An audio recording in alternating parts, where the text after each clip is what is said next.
ready to go deep. Today, it's the world of BRICS.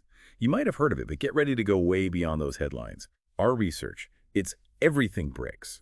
From like the origins as an investment term to the potential for a whole BRICS currency to take on the US dollar. And you know what? There's even a story about an undersea cable project that got scrapped. Intrigued. Yeah, I thought so. Well, one thing that's really fascinating about BRICS is how much of the world it represents. We're talking 10 countries and almost half the world's population. It's this whole group of nations. You've got Brazil, Russia, India, China, South Africa, plus some newer additions like Egypt, Ethiopia, Indonesia, Iran, the United Arab Emirates.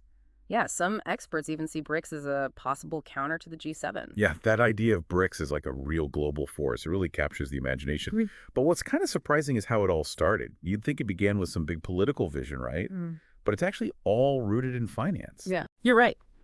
Way back in 2001, an economist at Goldman Sachs guy named Jim O'Neill, he coined this term BRIC, just to highlight investment opportunities in these emerging markets. He wasn't predicting a political alliance or anything, just pointing out some economic potential. It's funny how things change, huh? I mean, now BRICS is holding summits, establishing new institutions. Yeah. Even talking about a common currency. Did O'Neill ever think his little investment term would take on a life of its own like that? Well, actually, he's said that he considers BRICS kind of a failed project. He claims it hasn't really lived up to its potential. But, regardless of his view, those original four nations, Brazil, Russia, India, China, they took that BRIC label and they ran with it. Their first summit was in 2009. And that's when it really transformed from an economic concept into a more concrete political and economic entity. And then South Africa joined in 2010, making it the BRICS we know today. Yeah. But the story doesn't end there, does it? BRICS has been expanding. And that's where things get even more interesting. So tell me about these new additions. Okay, so in 2023, BRICS invited 6 more countries to join: Argentina, Egypt, Ethiopia, Iran, Saudi Arabia, and the United Arab Emirates. This expansion, it really raised some eyebrows. Some people saw it as a challenge to the existing world order, a shift away from the traditional Western-dominated power structure. Wow, that's huge. But did all those countries actually end up joining? I feel like there were some hiccups along the way. Yeah, you're right. There were some twists and turns. Argentina's new government kind of had a change of heart, and they withdrew their application. And then Saudi Arabia, even though they initially accepted the invitation, they decided to hit pause. They're still weighing their options, which just adds to the whole complexity of this expansion. Okay, so we've got this evolving group of nations representing a huge chunk of the world's population, and they're clearly making moves. What are they actually doing? What are their goals? What's their strategy? Well, one key thing about BRICS is this focus on creating alternative institutions, alternatives to the ones that have traditionally been in charge of global finance and development. A prime example of that is the New Development Bank, often called the NDB. Oh, yeah, I've heard of that. It's like their version of the World Bank, right? Yeah. But it's headquartered in Shanghai, which is interesting. Exactly. The NDB is meant to be like a counterweight to institutions like the World Bank and the International Monetary Fund. It's focused on funding these big infrastructural projects in developing countries. And they've already got over 90 projects going, worth billions of dollars. So they're putting their money where their mouth is. Huh. But I remember there was also talk about a BRICS currency. Is that still something they're considering? Because let's be honest, a new global currency, that would be a total game changer. Yeah. It definitely would. And yeah, the idea of a BRICS common currency to go up against the US dollar, it's still very much on the table. It's in the research and development phase, but it's sending shockwaves through global finance. Imagine the impact if a significant portion of global trade shifted away from the dollar. It could fundamentally change the balance of power in the global economy. Whoa, that's mind-blowing. But creating a new global currency, that's no easy task. What are some of the challenges they'd face in making that happen? Well, for starters, you got to think about how a BRICS currency would be valued and managed. Would it be pegged to a basket of existing currencies? Or would it be tied to something else like commodities? And how would they make sure it was stable and prevent manipulation? Those are just some of the hurdles they'd need to overcome. It makes you realize how complex this whole thing is. It's not just about printing new money. It's about building a whole new financial ecosystem. But even with all those challenges, the fact that they're even thinking about it says a lot about their ambitions. Absolutely. And it's not just about a common currency. BRICS is also looking into setting up a payment system that could take on SWIFT. The system that dominates international transactions right now. This move, it's partly driven by concerns about the geopolitical implications of relying on a system that's heavily influenced by Western nations. Right. It all ties back to wanting more autonomy, more influence on the world stage. But along with these big, ambitious projects, BRICS also has things like the contingent reserve arrangement. What's that all about? So the CRA, it's designed to give financial support to member countries that are having short-term balance of payments issues. Think of it as a safety net to help them get through economic rough patches. Without having to go to organizations like the IMF, it's a way for BRICS nations to support each other and keep things stable within the group. So it's about building resilience and self-sufficiency within the group. It's fascinating to see how they're tackling things on so many different fronts. But I'm curious about something else, that undersea cable project that we mentioned earlier. What was that all about, and why did it get abandoned? Ah, yes, the BRICS cable. This was a massive project. The idea was to connect all the BRICS nations with a huge undersea fiber optic cable. Hmm. They thought it would boost internet connectivity, reduce their reliance on Western-controlled infrastructure, and give them more control over their own data. That sounds like a game changer for digital infrastructure. Yes. So why didn't it happen? Well, it ran into a bunch of problems. Technical complexities, financing issues, geopolitical concerns. In the end, it was just too expensive and too risky, so they shelved it. That's too bad. It would have been interesting to see how that project would have changed things. But I guess it shows just how hard it is to collaborate on such a big scale. When you bring so many different nations together, each with their own agendas and concerns, it's bound to create some friction. Exactly. And that leads us to something really important about understanding BRICS, the internal dynamics. It's easy to see it as this monolithic block, but the reality is much more complicated. You've got these 10 countries, each with its own history, political system, economic strengths and weaknesses. Right? It's like a family. You have shared values and goals, but also your own quirks and disagreements. What are some of the key dynamics at play within BRICS? Where are the potential points of tension? Well, one of the most obvious dynamics is China's role in the group. China's economy is by far the largest, and that economic power translates into a lot of influence, which can lead to friction. Other members might feel overshadowed or pressured to go along with China's agenda. It's that classic tension between working together and competing, isn't it? Mm. They need each other to achieve their goals, but they also want to protect their own interests Yeah, and their independence. precisely. And this is particularly clear in the relationship between China and India, two of the biggest players in BRICS. Oh, I bet. They have a long history of rivalry Hmm. and even border disputes. How does that play out within BRICS? Well, India is definitely wary of China's growing influence, and they want to assert themselves as a major player on the global stage. So while they agree with some of BRICS's broader goals, they're also cautious about getting too close to China's agenda. Sounds like a delicate balancing act, trying to find common ground Okay. while also dealing with those historical tensions. So they're cooperating in some areas and competing in others. Does all this tension threaten the whole idea of BRICS? It's a legitimate concern, and it's not just about China and India. There are also economic disparities between the members. Some, like South Africa, are dealing with significant internal problems. These internal issues could make it harder for BRICS to present a united front and achieve its goals. Right, so it's not just about external challenges. It's also about managing their own internal differences. Yeah. It reminds you that BRICS isn't this single entity. It's this complex web of relationships, each with its own history and nuances. It makes you wonder, how do these internal dynamics actually play out? How do they affect decision-making and getting things done? I guess that's something we'll dig into more in the next part. Stay tuned. It's interesting how those internal dynamics shape things, right? Not just the relationships within BRICS, but also how they approach global issues. Like you said, it's not a single bloc, it's a coalition with a whole range of perspectives. Let's take global financial systems, for example. Okay, so we know that BRICS wants to challenge the U.S. dollar's dominance. Yeah. How are they actually trying to do that? And how do those internal dynamics play into all of this? Well, think of it this way. They've got a multi-pronged approach. First, they're promoting trade in local currencies. So instead of using the US dollar as the go-between for trade, say, between Brazil and China, they just use the Brazilian real and the Chinese yuan directly. This reduces their dependence on the dollar and potentially strengthens their own currencies. Makes sense. Yeah. But how widespread is this really? Are they making any real progress in moving away from the dollar? It's definitely gaining some traction. We're seeing more and more bilateral trade agreements between those BRICS nations, and they're incorporating these local currency settlements, and they're encouraging businesses in their own countries to do the same thing. It's happening gradually, but the trend is there. So they're chipping away at the dollar's dominance, one transaction at a time. It's like a slow and steady erosion. What else are they doing besides this whole local currency thing?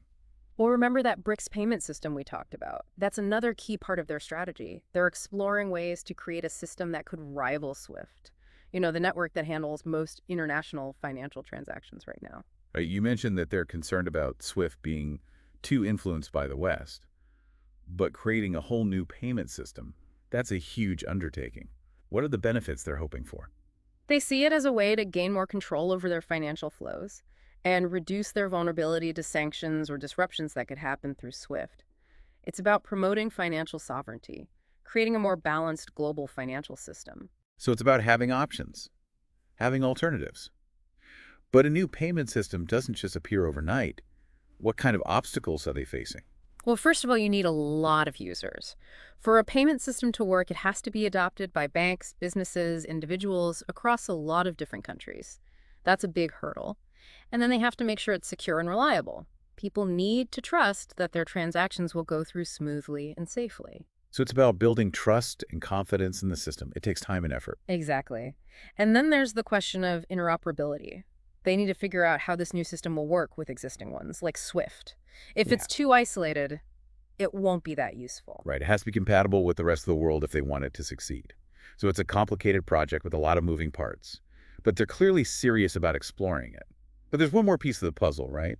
The idea of a common BRICS currency. Ah, yes. The ultimate challenge to the dollar. As we mentioned earlier, it's still very much in the early stages. They're looking into the feasibility and potential implications of creating a new reserve currency. A reserve currency backed by commodities, if I remember correctly. That sounds pretty radical. What are the pros and cons of something like that? It is a pretty big shift from the current system. Supporters say that backing a currency with things like gold, oil, or other commodities, it would make it more stable, less prone to manipulation.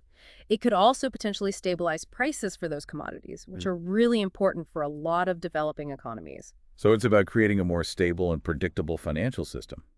That's definitely appealing, especially these days. But what are the downsides? Well, critics argue that a commodity-backed currency could be too inflexible. Hard to manage, commodity prices can swing wildly, which could make it really tough to keep a stable exchange rate. And then there are the logistical issues, storing and managing huge reserves of commodities. It's not as easy as just saying, hey, let's back our money with gold. It creates a lot of practical problems. And I imagine there are different opinions within BRICS about how to approach this. Absolutely, there's no one-size-fits-all solution. And each member will have their own ideas about the best way forward. For example, a country like Russia, with its vast natural resources, they might be more enthusiastic about a commodity-backed currency than, say, India, which is a major importer of those commodities. So those internal dynamics we keep talking about, they really come into play here. It's not just economics, it's national interests and priorities. Exactly. And then you have to consider the geopolitical side of things, a successful BRICS common currency. It would be a major challenge to the current global financial order, and that's going to create pushback from those who benefit from the system as it is. It's a power struggle. The established powers versus those who are trying to change things. It makes you wonder how it will all turn out. Will BRICS be able to overcome these challenges and achieve those financial ambitions? That's the million-dollar question. It's a long game. And there will definitely be setbacks along the way. But the fact that they're even having these conversations and exploring options, it's significant. It shows that they're serious about reshaping the global financial landscape and creating a more inclusive and equitable system. It's like they're laying the groundwork for a different future, a future where power is more evenly distributed, and developing nations have a real voice in setting the rules. It's inspiring, even if the path ahead is a little uncertain. I agree. It's about more than just economics. It's about agency, about having a voice on the world stage. But it's important to remember that BRICS isn't just focused on finance. They have a broader vision for global governance, and that's where things get really interesting. Okay, so beyond changing the financial system, what are their goals when it comes to global governance? What kind of world are they trying to create? Well, they're pushing for reforms in institutions like the UN Security Council and the IMF. They argue that these organizations don't really represent the voices and interests of developing countries. It's about challenging those traditional power structures and creating a system that's more inclusive and multipolar. Right, we keep hearing that term multipolar. It seems like it's at the core of their vision. But what does it actually mean in practice? What would a multipolar world look like? Imagine a world where power isn't concentrated in just a few hands, but it's spread out more evenly across different nations and groups. It's a world where decisions are made through real dialogue and cooperation, not just dictated by a select few. So it's not just about who has the most military power or economic clout, but about who has a seat at the table and a voice in shaping the future. It's about recognizing the diversity of perspectives and interests in the world. Exactly. And this applies to areas like trade, technology, climate change. They want a world where developing countries have a bigger say in setting the rules and shaking the agenda on these critical issues. It's about leveling the playing field and creating a fair and more sustainable system for everyone. But let's be realistic. It takes more than just good intentions to achieve these goals. It takes action. What are they actually doing? Well, one example is their focus on South-South cooperation. This means strengthening ties and collaborations between developing countries. They're kind of bypassing those traditional North-South relationships where developed nations often call the shots. Right. It's about building solidarity and using their collective power to advocate for their shared interests. Yeah. But what does that look like on the ground? It can take many forms. It could be sharing knowledge and expertise, providing financial assistance, coordinating their positions in international forums to make their voices heard. For instance, BRICS nations often work together to push for changes in global trade rules or to get more financial support for developing countries that are dealing with climate change. So it's about using their collective strength to shape the global agenda. It's a different way of thinking about international relations, moving away from that top-down approach and toward a more collaborative model. Exactly. It's about recognizing that the world is interconnected and that solutions to global challenges need input and participation from everyone. It's fascinating to see how they're putting this into practice.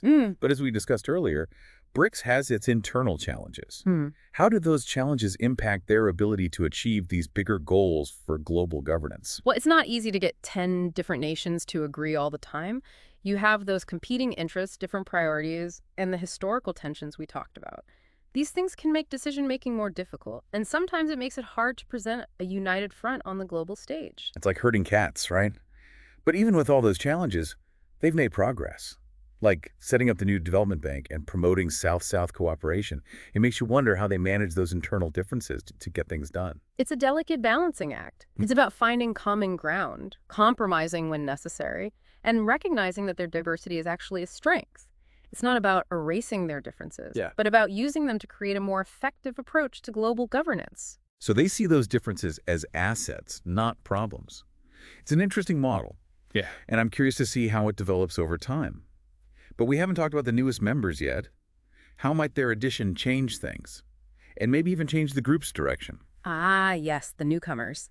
Their arrival brings a whole new set of perspectives, priorities, and potential challenges. It's like adding new ingredients to a recipe. It can make it more flavorful, but it can also change the taste. I like that analogy. So let's dig into this new mix and see how these additions might shake things up within BRICS. Okay, so we've got Egypt, Ethiopia, Iran, and the United Arab Emirates joining the BRICS family. Each one brings something unique to the table. What stands out to you about these new additions? Well, Egypt, for instance, they're a major player in the Arab world, and they have a lot of influence in North Africa. With their strategic location and control of the Suez Canal, Egypt brings a lot of geopolitical weight to BRICS. It's like they're adding a whole new dimension to the group, expanding its reach into a really important region. What about Ethiopia? What do they bring? Ethiopia has one of the fastest-growing economies in Africa, and they've been really focused on regional integration. Their membership in BRICS. It shows their growing economic power and their desire to play a bigger role on the global stage. So we're seeing this pattern of rising powers finding a home in BRICS. It's like they're coming together to amplify their voices and reshape the world. But Iran's addition is especially interesting given their relationship with the West. What are your thoughts on that? Iran joining BRICS, it's a big deal. For Iran, it's a way to break out of that diplomatic isolation, forge new partnerships, and challenge what they see as Western dominance. It's like they're saying, we're here, and we're a force to be reckoned with. And then there's the UAE, a major economic hub in the Middle East, and a key player in the global energy market. What's their motivation? The UAE brings a lot of economic muscle to BRICS with their oil reserves and their business-friendly environment. They're also a big player in global trade and finance, which further strengthens BRICS' economic influence. So we've got this really interesting mix of new members, each with their own reasons for joining and potential contributions to make. But how do you think these new additions will affect the dynamics within BRICS? Will they make the group more cohesive, or will it create new tensions? That's the million-dollar question, isn't it? It's a balancing act. On the one hand, these new members could bring fresh perspectives, new energy, expand the group's reach. But on the other hand, their different priorities and interests could create new challenges and make it harder to reach decisions. It's like adding new players to a team. It can bring new energy and talent, but it also takes some adjusting and maybe some changes to the game plan. Right. And it's important to remember that each of these new members has their own relationships with the existing BRICS nations. Some of those relationships are strong and positive, while others are a bit more complicated, with some history involved. It's a whole web of connections, Mm-hmm. and those relationships will definitely shape the future of BRICS. So what do you think will happen? Will BRICS be able to navigate all of this and become a more unified and influential force in the world? It's hard to say for sure, but I think the key to their success will be finding common ground while still respecting their differences. If they can use their strengths together and work through those internal challenges, BRICS has the potential to really change the game in global affairs. It's an exciting story to follow. It's like we're watching a new chapter unfold in how global power works. And as we wrap up our deep dive today, I'm left feeling both excited and cautiously optimistic. BRICS is shaking things up, pushing for change, promoting a new vision of global cooperation. But the road ahead is definitely uncertain. I think that sums it up perfectly. The future of BRICS is full of possibilities, but it's going to take some careful maneuvering, smart diplomacy, and a willingness to work together, but also to embrace some healthy competition. Well said. And for those of you listening, we hope this deep dive has given you a better understanding of BRICS, their goals, their complexities, and their potential to change the world. It's a story that's still being written, and we encourage you to keep exploring it and forming your own opinions. And remember, the world is always changing. Keep an eye on BRICS because they might just be shaping the future in ways we can't even imagine yet. Thanks for joining us on this deep dive into the world of BRICS. Until next time, keep those curious minds engaged and keep diving deep.